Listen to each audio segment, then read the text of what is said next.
amado, esas ataduras. Oramos también para que tu gracia soberana esté, Señor, cubriendo con sabiduría aquellos hogares que están atravesando dificultades en estos momentos.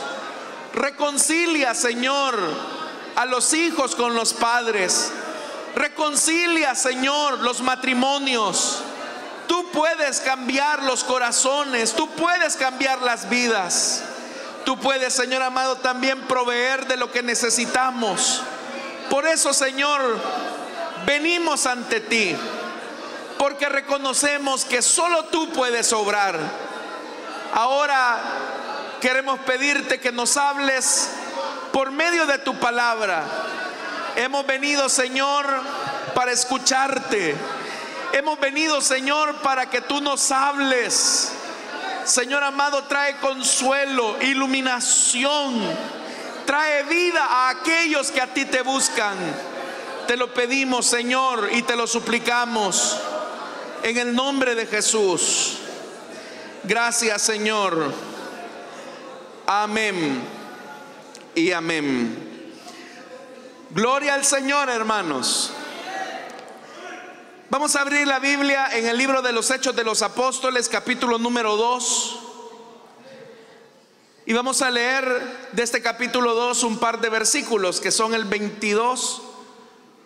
Bueno, 3 en realidad, el 22, el 23 y el 24.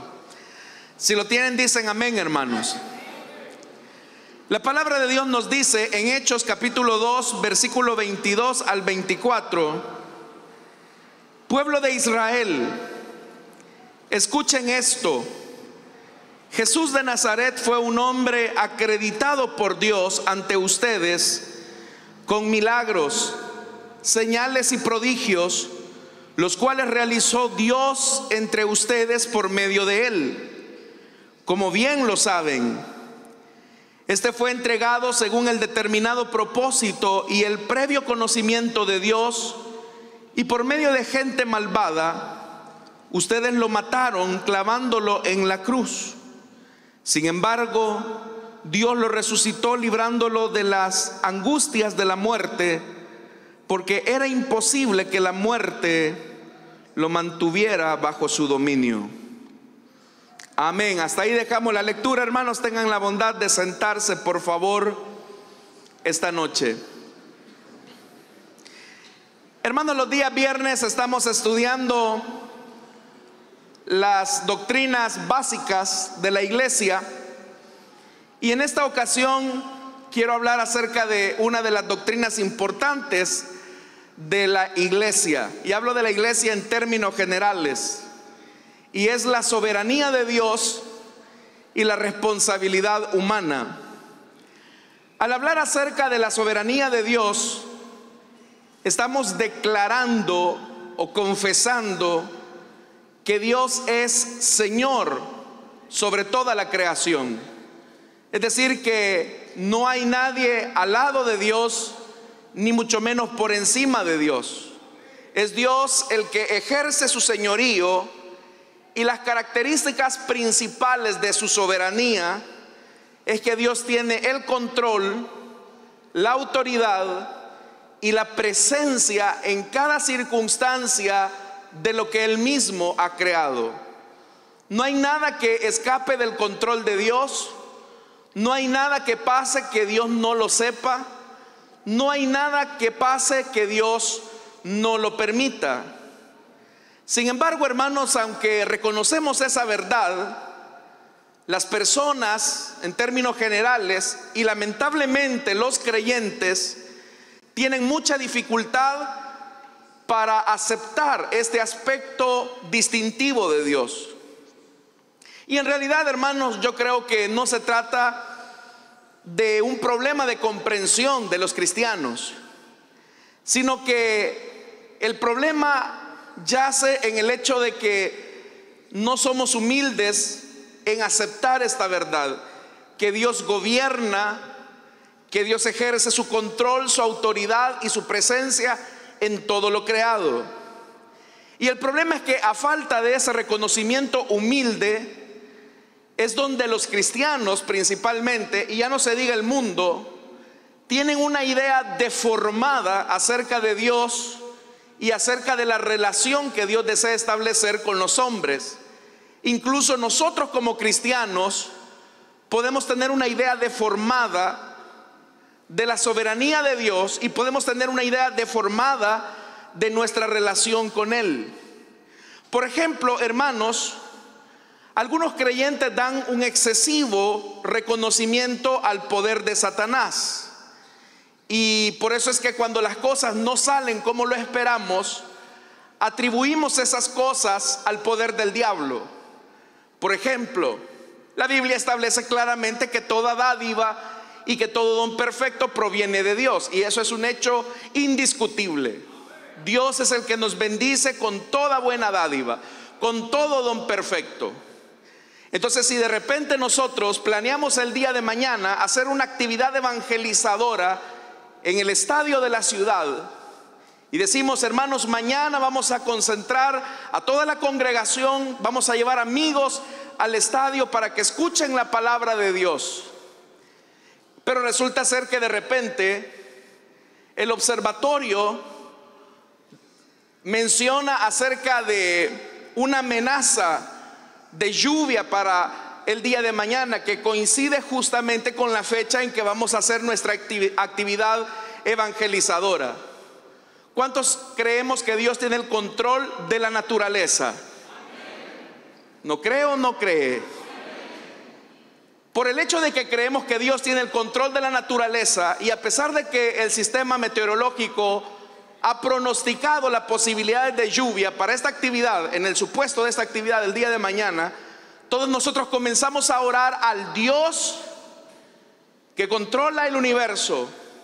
Señor, tú sabes que el día de mañana tu pueblo va a hacer un gran esfuerzo por llevar a todas las personas, a los amigos, para que escuchen del evangelio en esta actividad.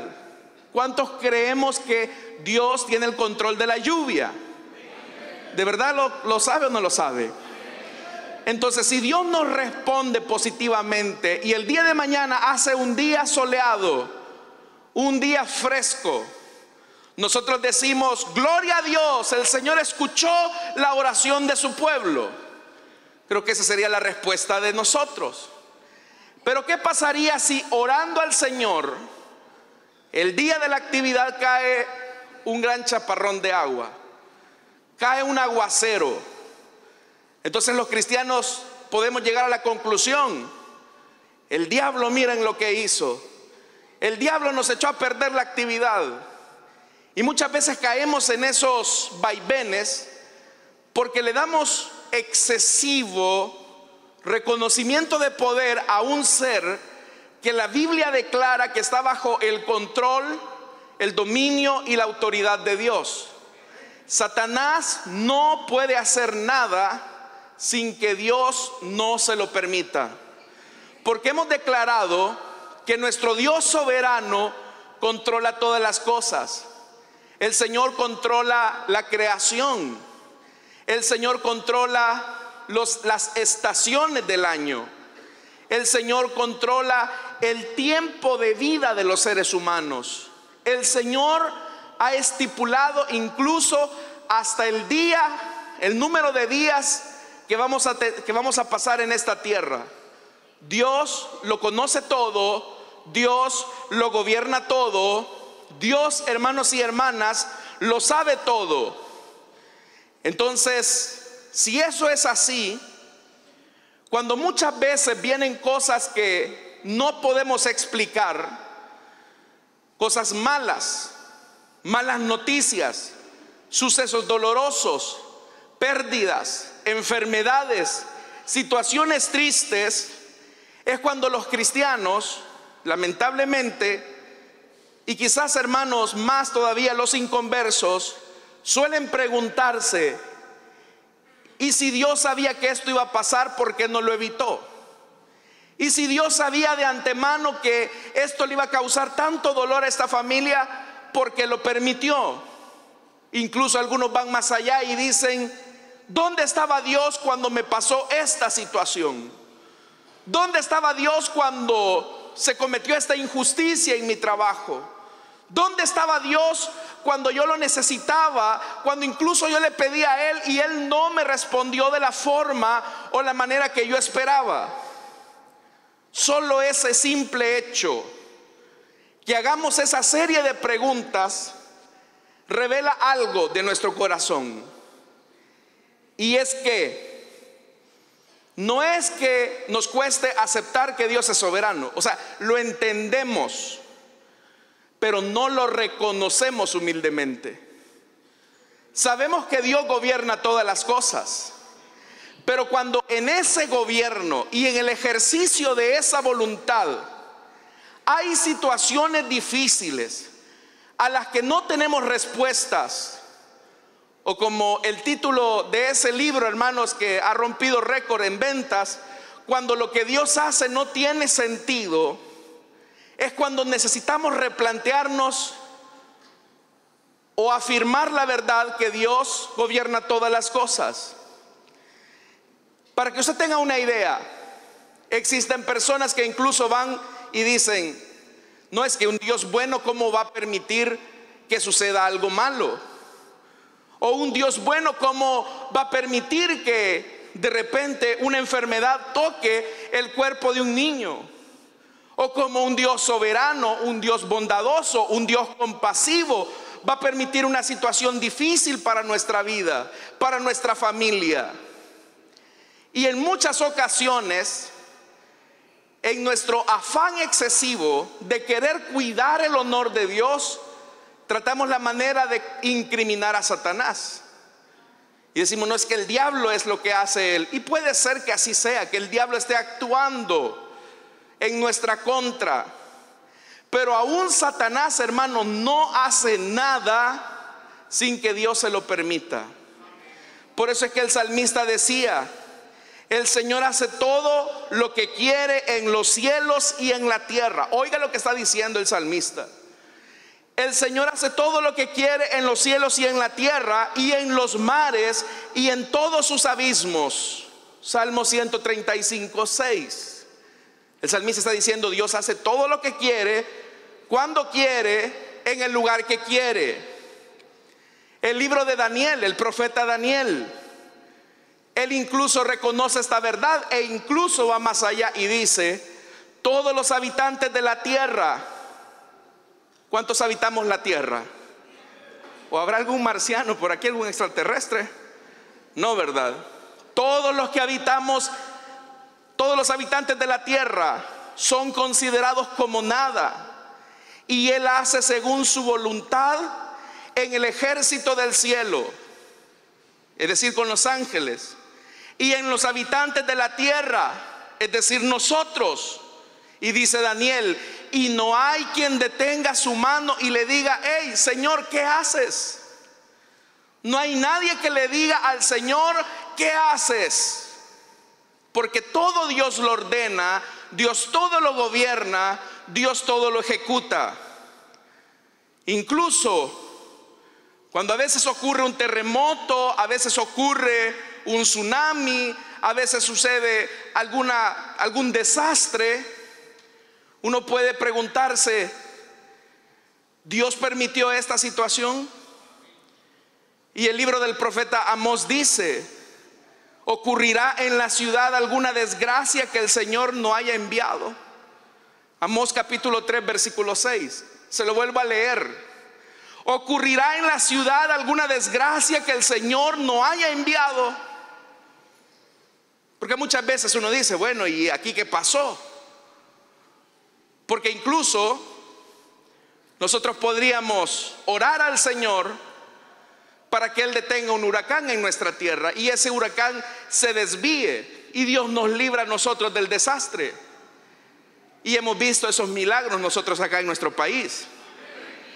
Pero cuando esos huracanes se desvían, toman otro curso, comienzan a tocar otro territorio y ahí se cobran varias vidas. Entonces podríamos decir: Dios desvió el huracán y ese huracán cambió su curso y afectó a otras personas. Dios lo permitió. Desde el punto de vista de Amós, Amós dice: hermanos y hermanas, ¿ocurrirá en la ciudad alguna desgracia que el Señor no haya enviado? Vamos más. Cuando Moisés mismo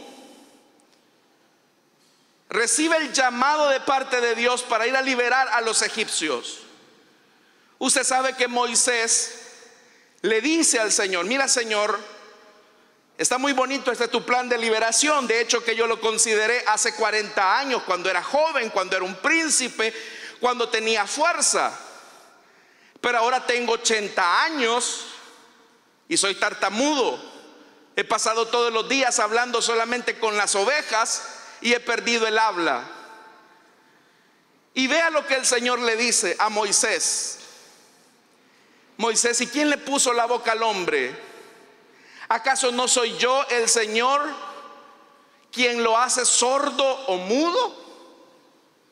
Oiga lo que Dios está diciendo.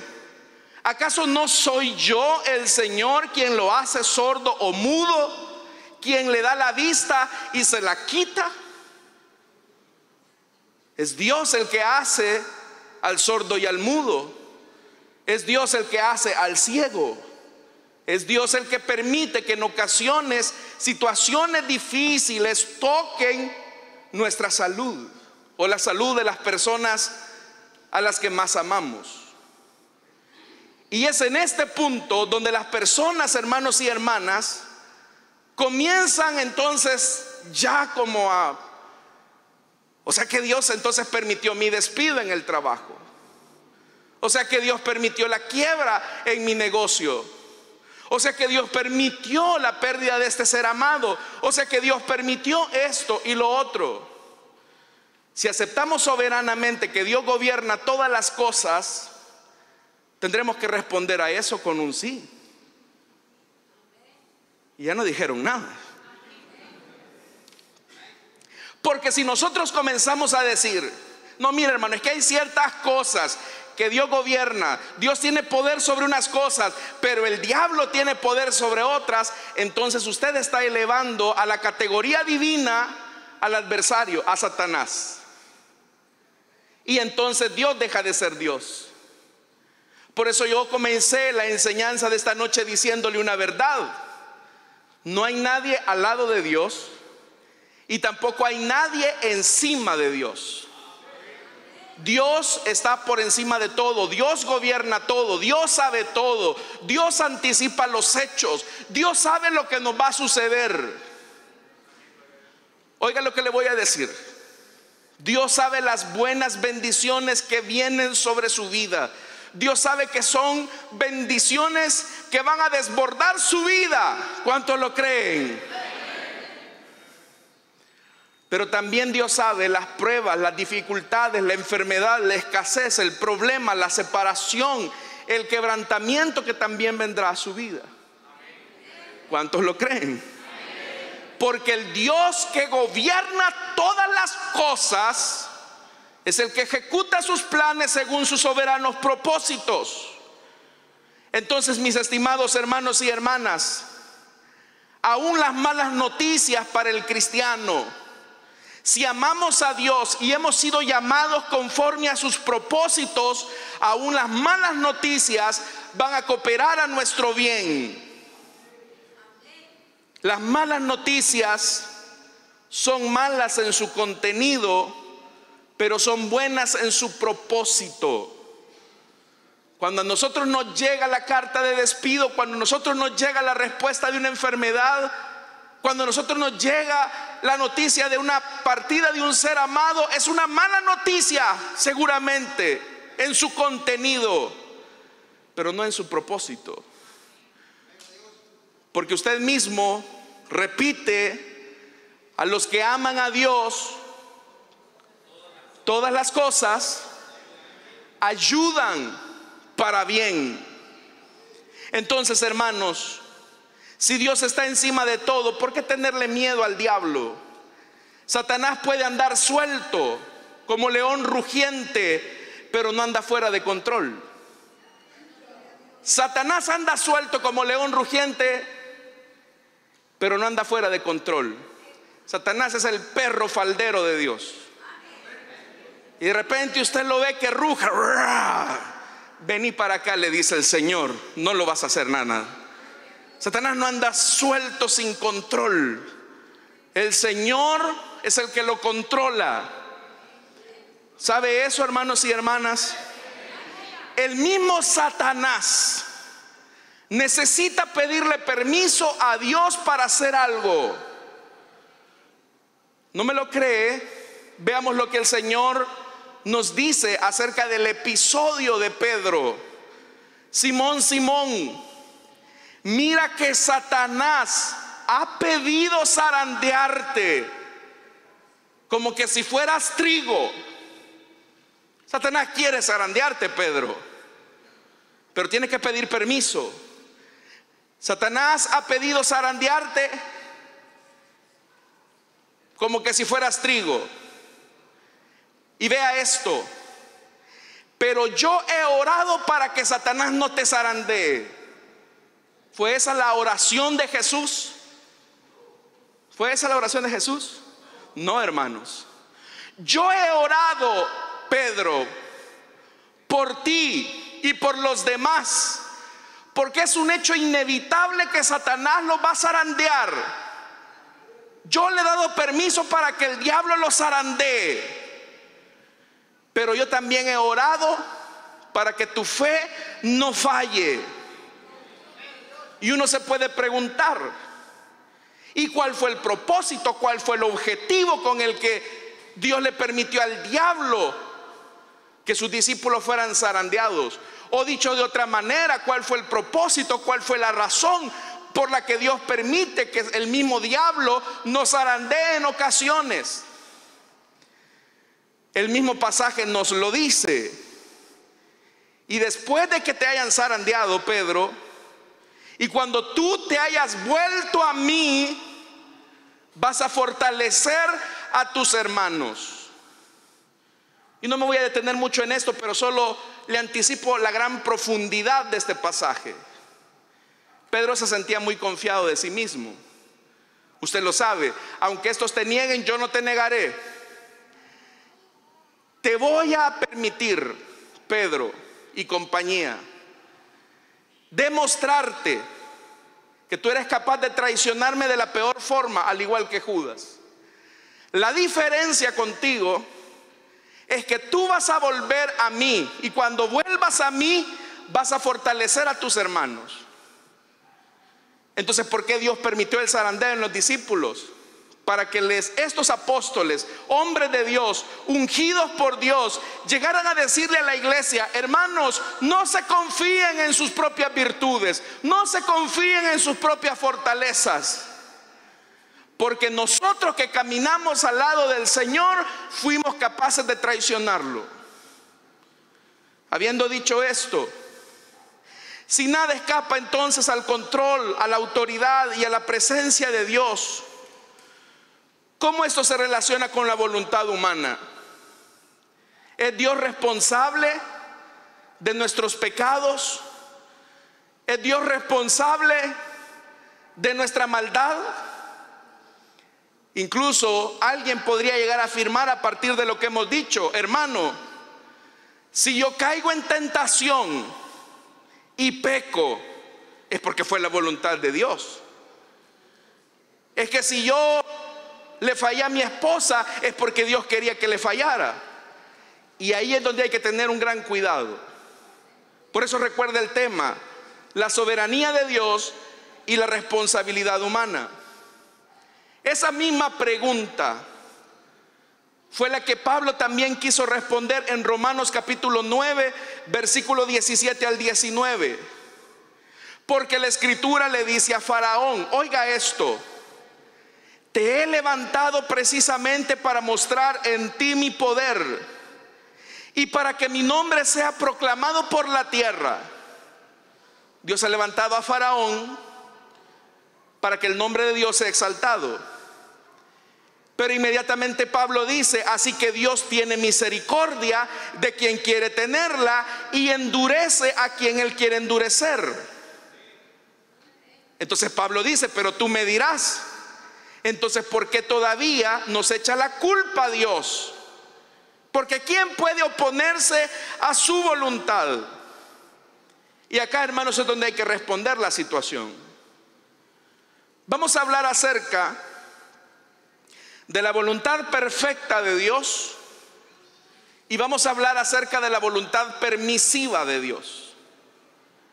Ambos aspectos, la voluntad perfecta y la voluntad permisiva, establecen la verdad de que Dios es soberano. En primer lugar, Dios ha establecido su voluntad. Dios ha establecido y revelado, hermanos y hermanas, cuál es esa voluntad. Y la voluntad de Dios es santa y es perfecta. Lo que Dios ha planeado, lo que Dios quiere hacer, lo que Dios quiere determinar es bueno, es perfecto, es santo. Su gobierno, su autoridad, su control se ejerce en santidad. Jeremías dice: porque yo conozco los planes que tengo para ustedes. Yo los conozco. Desde antes yo los conozco. Planes de bienestar y no de calamidad, a fin de darles un futuro y una esperanza. Con lo que Jeremías está diciendo, mi voluntad es perfecta para ustedes. Por eso es que el salmista va a decir en el Salmo 143:10: enséñame a hacer tu voluntad, porque tú eres mi Dios. Que tu buen espíritu me guíe por terreno firme. Pero oiga lo que el salmista le está diciendo. Si ve que alguien se está durmiendo, dele, hermano. Ya vi que varios me están llamando desde hace ratos. Oiga lo que el salmista dice: enséñame a hacer tu voluntad. Tenemos que enseñar o pedirle a Dios que Él nos enseñe a hacer su voluntad, que es una voluntad perfecta. Más adelante el escritor a los Hebreos, en el capítulo 13, versículo 21, dice que Él, hablando de Jesucristo, que Él los capacite en todo lo bueno para hacer su voluntad, y que por medio de Jesucristo Dios cumpla en nosotros lo que le agrada. Así sea, a Él sea la gloria por siempre. Oiga lo que el escritor dice: que Él nos capacite para hacer su voluntad. La voluntad de Dios es perfecta, es santa, y necesitamos ser capacitados, enseñados, instruidos para hacer lo que Dios quiere. Eso solamente se logra cuando Dios cambia nuestro corazón, cuando Dios produce en nosotros tanto el querer como el hacer por su buena voluntad.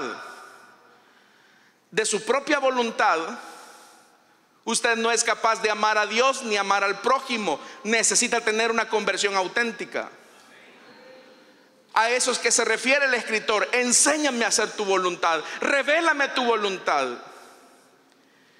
Entonces, si la voluntad de Dios es perfecta, es santa, y nosotros tenemos un problema, y es que nacemos en pecado, vivimos en pecado, ¿será que mi pecado anula la soberanía y la voluntad perfecta de Dios? Y aquí viene el primer principio, y es que Dios, hermanos y hermanas, no es responsable de nuestro pecado. Dios no es responsable de nuestras malas decisiones. Nuestra voluntad establece qué es lo que queremos frente a la voluntad perfecta de Dios. Si bien es cierto, nosotros hemos nacido en pecado y nuestros pensamientos, nuestras emociones y nuestra voluntad de continuo se inclinan hacia el mal, Dios no anula la voluntad de los hombres. Ahora, aquí hay que hacer un paréntesis. No se trata de que los hombres tenemos libre arbitrio o libre albedrío, porque el pensamiento de los hombres es de continuo al mal. Eso es lo que dice la Biblia. El hombre no puede escoger entre lo bueno y lo malo.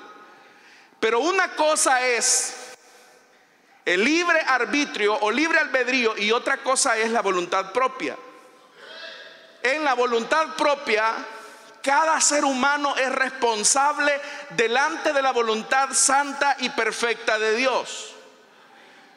El apóstol Pablo, cuando escribe su carta a los Romanos en el capítulo 1, dice: en verdad la ira de Dios viene revelándose desde el cielo contra toda impiedad e injusticia de los seres humanos.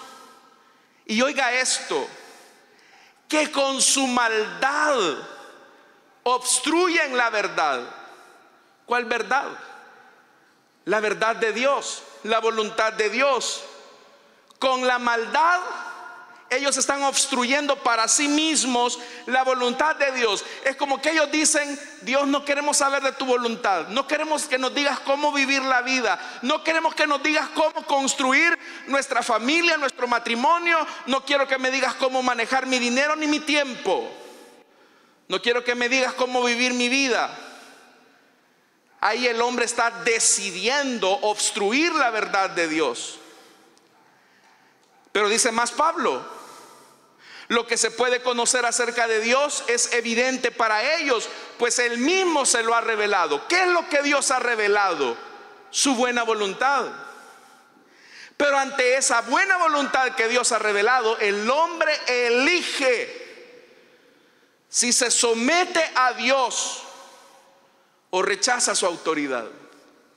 Ahora, hermanos y hermanas, Dios revela esa voluntad.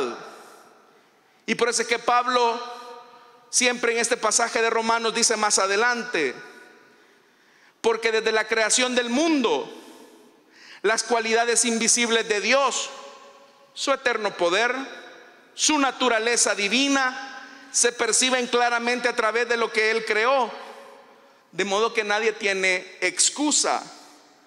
Y dice Pablo: a pesar de haber conocido a Dios, no lo glorificaron como a Dios, ni le dieron gracias, sino que se extraviaron en sus inútiles razonamientos y se les oscureció su insensato corazón. Dios ha revelado todo para que el ser humano le glorifique. Dios ha creado todo para que el ser humano le dé las gracias. Pero Dios no obliga a nadie. Por eso, hermano, cuando usted ve la creación, los cielos, cuando Dios revela todo lo que ha hecho, cuando usted puede verse a sí mismo, es motivo suficiente para darle honra y honor y gloria al que hizo todo el universo, hermanos y hermanas. Dios espera gloria y alabanza de su creación. Dios espera gratitud de su criatura, pero no obliga. Es el ser humano el que decide si lo glorifica o no. Es el ser humano el que decide si le da las gracias o no. Es una voluntad perfecta frente a la voluntad del hombre, que es imperfecta. La primera carta de Tesalonicenses en el capítulo 4, oiga lo que dice: la voluntad de Dios es que sean santificados, que se aparten de la inmoralidad sexual, que cada uno aprenda a controlar su propio cuerpo de una manera santa y honrosa, sin dejarse llevar por los malos deseos como lo hacen los paganos que no conocen a Dios. ¿Cuál es la voluntad de Dios para los hombres? Que vivamos en integridad nuestra sexualidad, que honremos a Dios con nuestro cuerpo. Esa es la voluntad perfecta de Dios. Pero usted va a decidir si con su cuerpo lo dedica a la fornicación, a la lascivia, a la lujuria, al adulterio, a la homosexualidad y a todas las clases de deformaciones que existen ahora, en una clara distinción de perversión sexual. Es usted el que lo decide. Ahora, ¿qué ocurre? Si usted dice: mira, hermano, la verdad es que hay más mujeres que hombres en el mundo, así que mínimo a mí me tocan 5 mujeres, con una no me basta. Pues usted lo puede decidir, mijo. Adelante, hágalo. Va a tener serios conflictos, se lo advierto. Pero ¿quién cree que va a cosechar las consecuencias de esa decisión? Usted. Cada quien decide si acepta o no la voluntad perfecta de Dios. Quien decide desobedecer la voluntad perfecta de Dios, Dios soberanamente va a permitir que ese hombre coseche lo que él mismo sembró. La Biblia dice que todo lo que el hombre sembrare, eso también segará. La Biblia establece un principio: la paga del pecado es muerte. Tú puedes decir, mire, pero es que a mí, mi mujer es aquí, mi mujer es allá, lo que usted quiera, y sobre esa base tomar la decisión de deshonrar su matrimonio. ¿Quién cree que va a sufrir la consecuencia de esa decisión? Usted. ¿Y sabe Dios que eso le va a pasar a usted? Por supuesto. Entonces Dios, en su voluntad permisiva, dice: ok, tú decides esto, tú estás eligiendo esto, te lo anticipo. Mi universo está diseñado de tal forma que en mi gobierno, bajo mi soberanía, yo voy a permitir que tú coseches lo que estás sembrando. Y es ahí donde uno no puede venirse a quejar delante de Dios. Dios, ¿y por qué me dejó mi mujer? Dios, ¿y por qué mis hijos no me quieren? Dios, ¿y por qué para el Día del Padre nadie se acuerda de mí? Si tú lo decidiste, tú sembraste, Dios simplemente te está dejando que coseches lo que tú has sembrado. Ahora, hermanos y hermanas, uno puede decir: hermano, toma por sorpresa a Dios nuestro pecado. ¿Dios se sorprende cuando le fallamos? No. Le hago una pregunta: ¿sabía Dios, sí o no, que Adán y Eva iban a pecar? ¿Lo sabía o no lo sabía? Claro que lo sabía. Claro que lo sabía. A Dios no le tomó por sorpresa, no dijo: Adán, Dios mío, ¿qué hiciste? No, ¿verdad? Dios ya lo sabía. Entonces a Dios no le toma por sorpresa nuestro pecado, porque es una responsabilidad nuestra decidir entre aceptar o rechazar la voluntad perfecta de Dios. Hagamos otra pregunta: ¿puede echar a perder nuestro pecado los planes que Dios tiene con nosotros?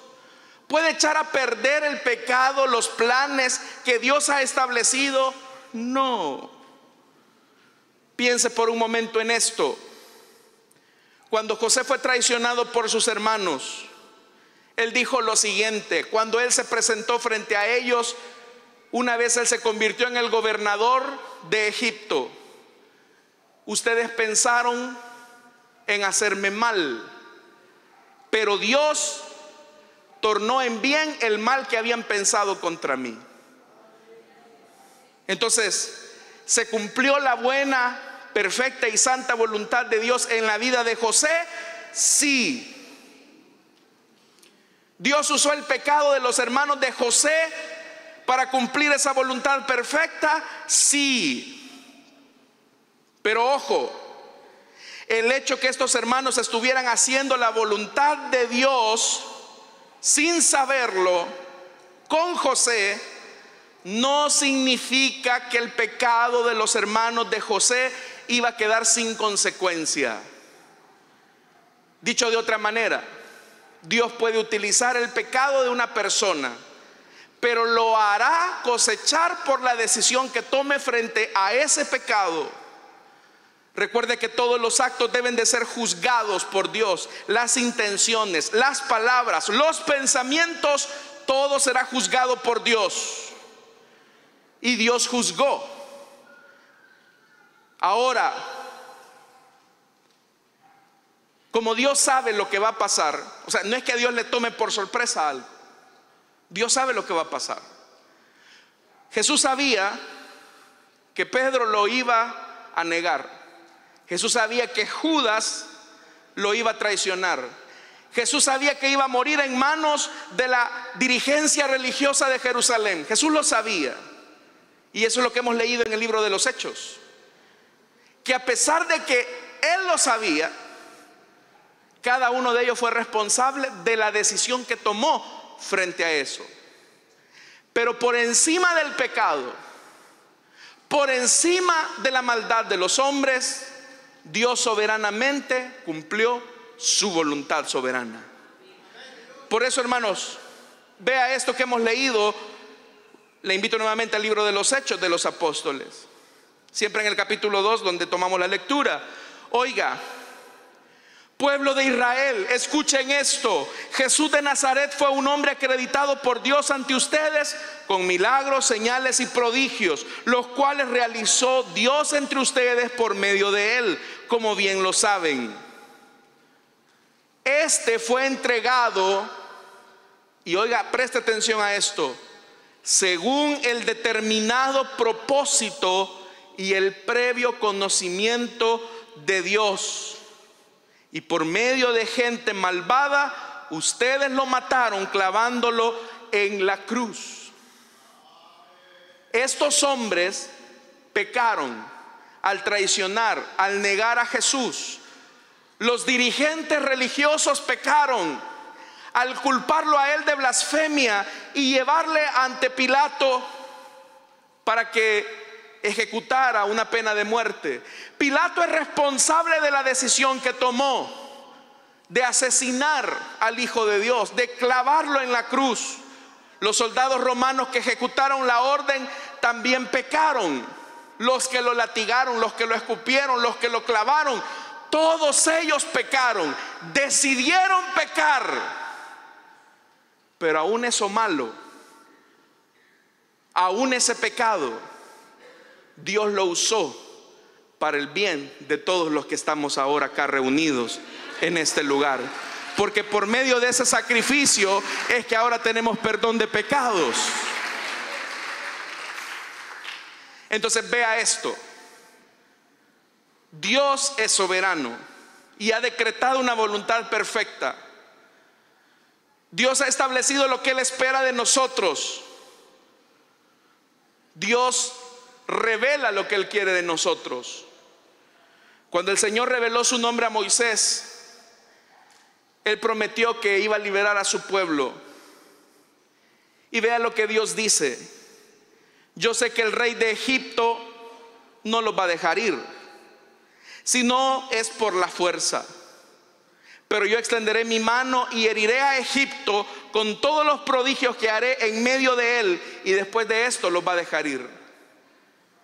Dios le está anticipando a Moisés: mira, Moisés, mi voluntad perfecta hacia Faraón es que los deje ir. Pero Faraón va a decidir no soltarlos. Faraón va a decidir incluso incrementar la opresión. Y por esa decisión pecaminosa de Faraón, yo voy a herir a todo Egipto. Una vez Egipto quede totalmente destruido, entonces los va a dejar libres, y quedará más que en evidencia que solamente yo soy el Señor. Aquí hay un elemento importante para nosotros.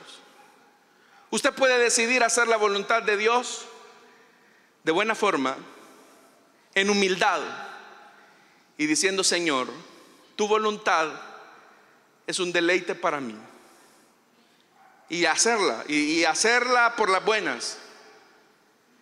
Pero si usted rehúsa, si usted se endurece a hacer esa voluntad, preguntémosle a Jonás cómo terminó. ¿Qué le dijo el Señor a Jonás? Ve a Nínive y anúnciale que de aquí a 40 días Nínive será destruida. ¿Y qué hizo Jonás? ¿Qué decidió Jonás sobre esa voluntad perfecta que Dios le había revelado? ¿Qué decidió? Agarró boletos para Tarsis. Y Dios lo dejó. Ay, Jonás, te me fuiste. Voy a buscar otro profeta, porque ni modo. No, es que si Dios quería que Jonás fuera, Jonás iba a ir por las buenas o por las malas. ¿Y qué le tocó a Jonás? Pececito, tormentita, si más se muere. Jonás terminó en el vientre del gran pez. Menos mal que salió por donde entró. El que entendió, entendió. Pero al final Jonás terminó ¿a dónde? En Nínive, haciendo lo que Dios quería. Porque Dios es soberano y Señor de toda la creación. Si es necesario mover las aguas, las mueve. Si es necesario utilizar un pez, lo hace. Entonces usted tiene que decidir ante esa voluntad perfecta que Dios me pide, por las buenas o ya sabe. Entonces, hermanos, ¿cómo sometemos nuestra voluntad a la voluntad del Señor? ¿Cómo sometemos nosotros nuestra voluntad a la soberanía de Dios? Cuando Pablo escribió su carta a los Colosenses, él hacía esta oración por los hermanos de Colosas, capítulo 1, versículo 9 al 11. Desde el día en que lo supimos, no hemos dejado de orar por ustedes. Pedimos que Dios les haga conocer plenamente su voluntad con toda sabiduría y comprensión espiritual. La petición de Pablo por los hermanos de Colosas era: Señor, que los hermanos entiendan que lo bueno y lo malo que les venga a la vida es tu voluntad. Que cuando venga la bendición de la abundancia, de la sanidad, de la provisión, de la multiplicación, sepan dar gracias a Dios. Pero cuando vengan los momentos de tormenta y de dificultad, donde las pérdidas parecen irreparables, que también ahí aprendan a dar gracias a Dios. La fortaleza de nuestra fe, hermanos, no se determina en la abundancia de las peticiones contestadas por nuestro Dios. La fortaleza de nuestra fe solamente viene como resultado de reconocer a Dios en las cosas agradables y en las no tan agradables. Porque Dios gobierna con autoridad, con presencia y con control cada área de nuestra vida. La Biblia dice que ni un pajarillo cae a tierra sin que el que esté ahí arriba no lo haya visto. Entonces, si Dios tiene el cuidado de las aves del cielo, ¿cómo no va a tener cuidado de cada una de tus situaciones? Dios está al control de todo. Amén, hermanos. Y termino con lo que dice Pablo a los hermanos de Colosas: para que vivan de manera digna del Señor, agradándole en todo. Esto implica dar fruto en toda buena obra, crecer en el conocimiento de Dios, ser fortalecidos en todo sentido con su glorioso poder. Así perseverarán con paciencia en toda situación y con mucha alegría darán gracias al Padre.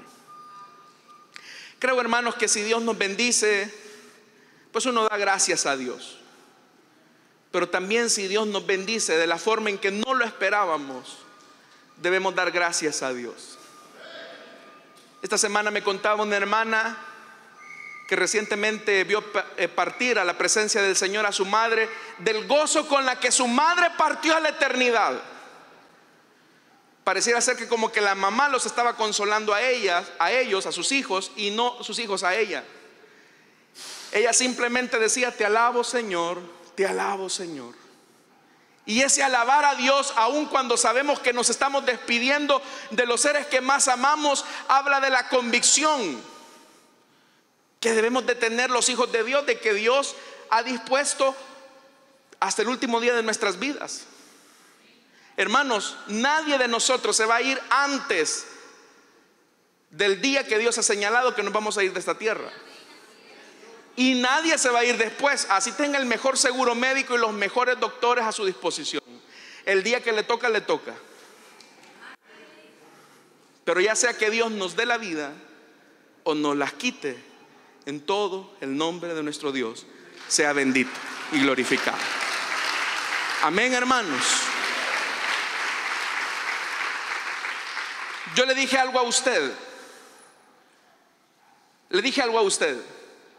No se trata de que no entendamos esta doctrina. No se trata de que no entendamos esta verdad. Lo que pasa es que nos cuesta aceptarla. Y me decía alguien por acá un día de estos, me gustó mucho lo que dijo: A nosotros nos gusta hablar mucho de Job, pero nadie quiere ser Job. A nosotros nos gusta hablar de Job, pero nadie quisiera ser Job. ¿O hay alguien que quisiera ser Job, hermano? No, ¿verdad? Pero Dios es el que gobierna todas las cosas. Así que, hermanos, descansemos. Descansemos en el control de Dios. Descansemos en la soberanía de Dios. Tal vez usted no va a entender lo que le está pasando ahora y quizás no tenga la respuesta a lo que le esté pasando ahora. Pero descansa en algo. Dios tiene cuidado de todo. Amén. Para que, como dice el apóstol Pablo, perseveremos con paciencia en toda situación, con mucha alegría, dando gracias al Padre. Quiera Dios que aquí haya un pueblo agradecido por Dios, por lo bueno y por lo malo. Amén, hermanos. Oremos al Señor. Señor, esta noche queremos confesar que tú eres el Dios que gobiernas todas las cosas. Tú, Señor, las permites para nuestro provecho, aunque no las entendamos en un primer momento o quizás nunca las lleguemos a entender. Pero aunque el contenido de una mala noticia nos entristezca, nos goza saber que el propósito de esa mala noticia será para nuestro provecho. Señor, te alabamos y te bendecimos. Hermanos, esta noche Dios ha puesto en mi corazón que debemos de dar gracias a Él por lo bueno y por lo malo. Así que, como un pueblo humilde delante de Dios, le invito a que se ponga de pie y le dé gracias a Dios por lo que le toca vivir en este momento. Yo no sé si hay motivos buenos para darle gracias a Dios. Dele gracias.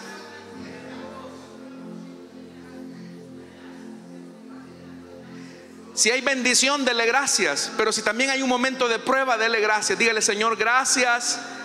Gracias por todo.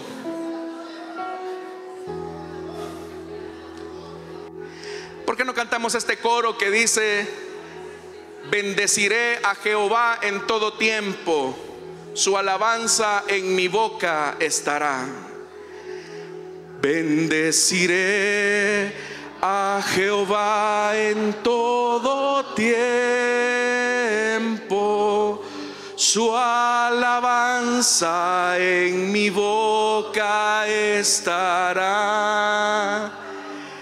En Jehová se gloriará mi alma, lo oirán los justos y se alegrarán. Una vez más: bendeciré a Jehová en todo tiempo, su alabanza en mi boca estará. En Jehová se gloriará mi alma, lo oirán los mansos y se alegrarán.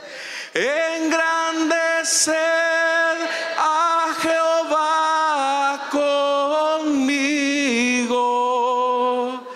y exaltemos aún a su nombre. Busqué a Jehová y él me oyó,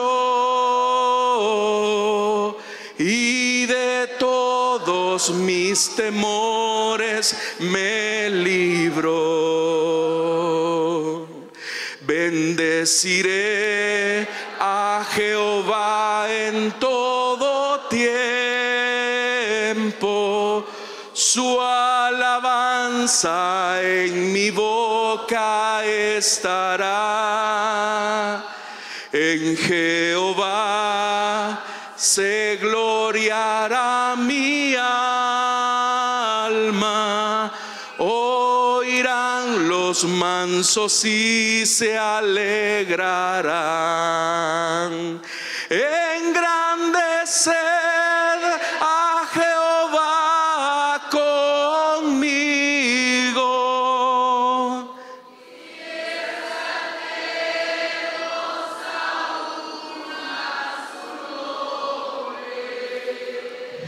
Busque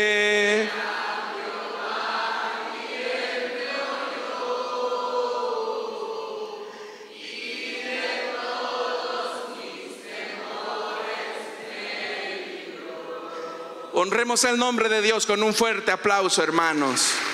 Démosle gracias a Dios por lo bueno y por lo malo.